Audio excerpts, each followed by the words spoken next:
فتح مکہ، اسلام کا ایک اہم مشن۔ حضرت محمد صلی اللہ علیہ وسلم نے کس طرح سے مکہ کو فتح کیا تھا؟ ابو سفیان جو اسلام کا سب سے بڑا دشمن تھا، اس کے ساتھ کیا ہوا؟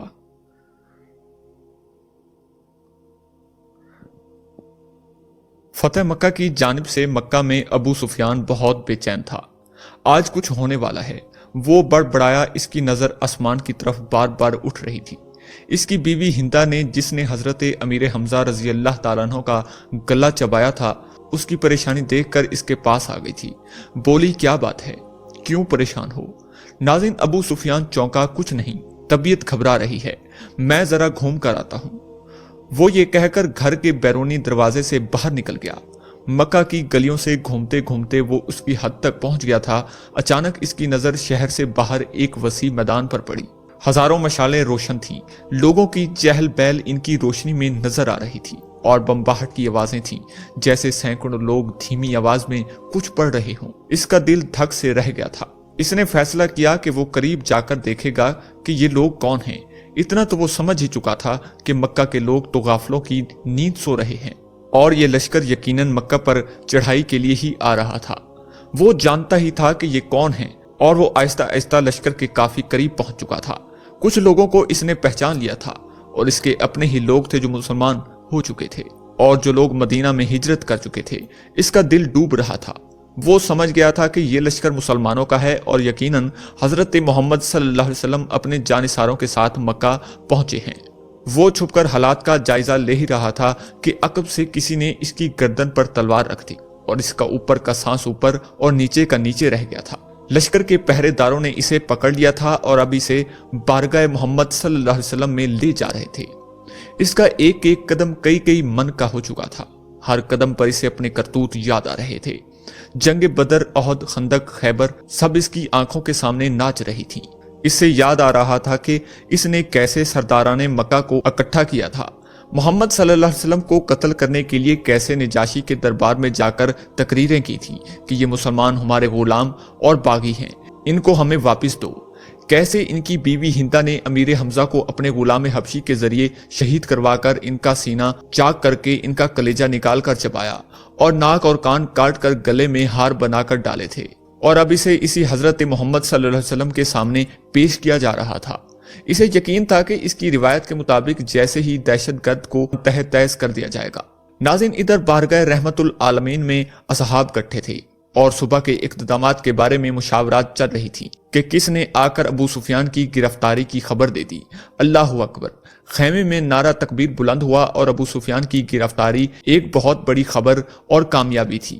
خیمے میں موجود عمر بن خطاب رضی اللہ تعالیٰ عنہ اٹھ کر کھڑے ہوئے، اور تلوار کو میان سے نکال کر انتہائی جوش کے عالم میں بولے، اس بدبخت کو قتل کر دینا چاہیے۔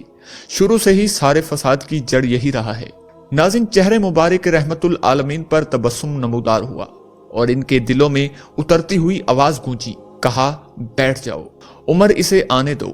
عمر بن خطاب آنکھوں میں غیظ لیے حکم رسول صلی اللہ علیہ وسلم کی اطاعت میں بیٹھ تو گئے، لیکن ان کے چہرے کی سرخی بتا رہی تھی کہ ان کا بس چلتا تو ابو سفیان کے ٹکڑے کر ڈالتے۔ اتنے میں پہرے داروں نے بارگاہ رسالت صلی اللہ علیہ وسلم میں حاضر ہونے کی اجازت چاہی۔ اجازت ملنے پر ابو سفیان کو رحمت العالمین کے سامنے اس حال میں پیش کیا گیا کہ اس کے ہاتھ اس کے امامے سے اس کی پشت پر باندھے ہوئے تھے، اور چہرے کی رنگت پیلی پڑ چکی تھی، اور اس کی آنکھوں میں موت کے سائے لہرا رہے تھے۔ حضرت محمد صلی اللہ علیہ وسلم کی منہ سے صحابہ کرام نے ایک عجیب جملہ سنا۔ آپ نے کہا، اس کے ہاتھ کھول دو اور اس کو پانی پلاؤ، اور کہا، ابو سفیان بیٹھ جاؤ۔ ابو سفیان ہارے ہوئے چواری کی طرح گرنے کے انداز میں خیمے کی فرش پر بچھڑے قالین پر بیٹھ گئے۔ پانی پی کر اس کو کچھ حوصلہ ہوا تو نظر اٹھا کر خیمے میں موجود لوگوں کی طرف دیکھا۔ عمر ابن خطاب کی آنکھیں غصے سے سرخ تھی۔ ابو بکر ابن کہانہ کی آنکھوں میں اس کے لیے افسوس کا تاثر تھا۔ عثمان بن غفان کے چہرے پر عزیز داری کی ہمدردی اور افسوس کا ملا جلا تاثر تھا، اور حضرت علی کرم اللہ وجہہ کا چہرہ سپاٹ تھا۔ اسی طرح باقی تمام اصحاب کے چہروں کو دیکھتا دیکھتا آخر اس کی نظر حضرت محمد صلی اللہ علیہ وسلم کے چہرے مبارک پر آ کر ٹھہر گئی، جہاں جلالت و رحمت کے خوبصورت امتزاج کے ساتھ کائنات کی خوبصورت ترین مسکراہٹ تھی۔ کہو ابو سفیان، کیسے آنا ہوا؟ ابو سفیان کے گلے میں جیسے آواز ہی نہیں رہی تھی، बहुत हिम्मत करके बोला, मैं इस्लाम कबूल करना चाहता हूँ। उमर इब्ने खिताब एक बार फिर उठकर खड़े हुए और कहा, या रसूल अल्लाह सल्लल्लाहु अलैहि वसल्लम, ये शख्स मक्कारी कर रहा है, जान बचाने के लिए इस्लाम कबूल करना चाहता है। मुझे इजाजत दीजिए, मैं आज इस दुश्मन अजली का खात्मा कर दूंगा। इनके मुंह से कुफ जारी था। बैठ जाओ। उमर रिसालत माब रजी अल्लाह ताला अन्हु ने नरमी से फिर फरमाया, बोलो अबू सुफियान, क्या तुम वाकई इस्लाम कबूल करना चाहते हो? इसने कहा, जी हाँ या रसूल अल्लाह सल्लल्लाहु अलैहि वसल्लम, मैं इस्लाम कबूल करना चाहता हूँ। मैं समझ गया हूँ कि आप और आपके परवरदिगार सच्चा है और आपका दीन सच्चा है।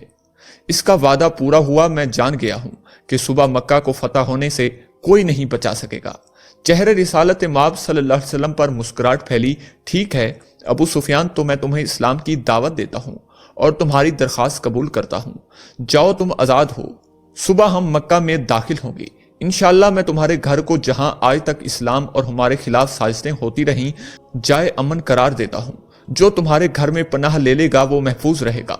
अबू सुफियान की आंखें हैरत से फटी की फटी रह गईं। मेरे आका हजरत मोहम्मद सल्लल्लाहु अलैहि वसल्लम फरमाने लगे, और मक्का वालों से कहना, जो बैतुल्लाह में दाखिल हो गया वो भी महफूज है, और जो इबादत गाह में चला गया उसको भी अमान है। यहां तक कि जो अपने घरों में बैठा रहा उसको भी अमान है।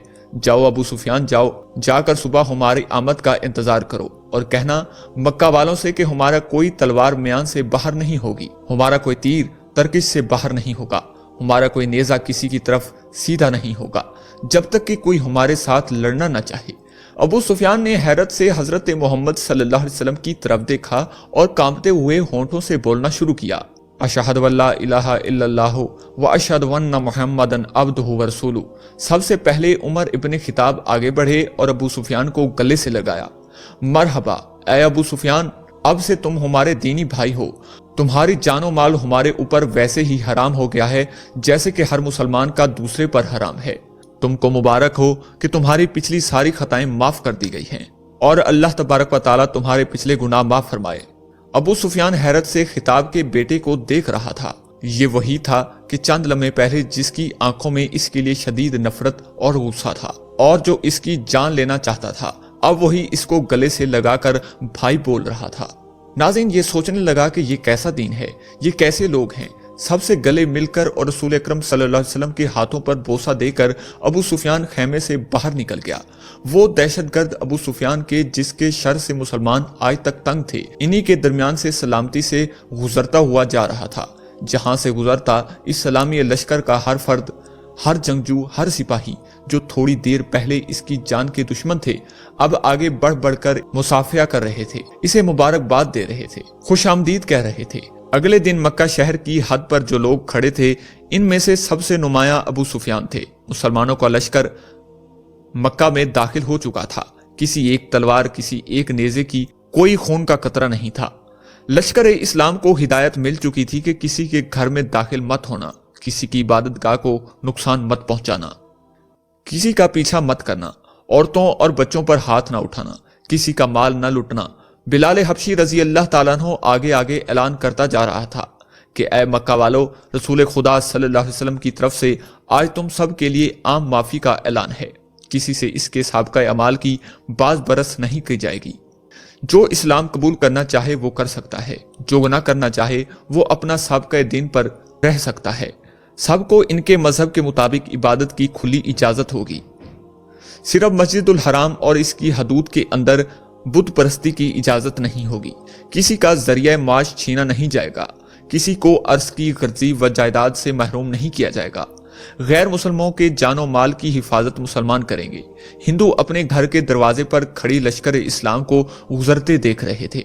इसका दिल गवाही नहीं दे रहा था कि हजरत हमजा रजी अल्लाह ताला अन्हु का कत्ल इसको माफ कर दिया जाएगा।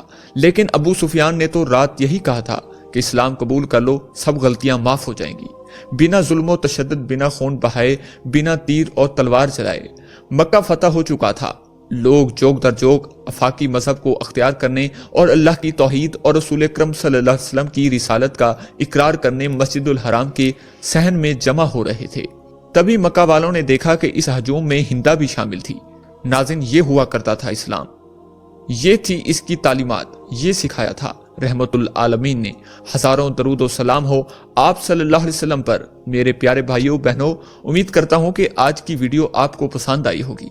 अगर पसंद आई है तो वीडियो को लाइक करें, कमेंट में अपनी राय का इजहार करें और इस वीडियो को दूसरे लोगों तक शेयर जरूर करें। जज़ाकल्लाह।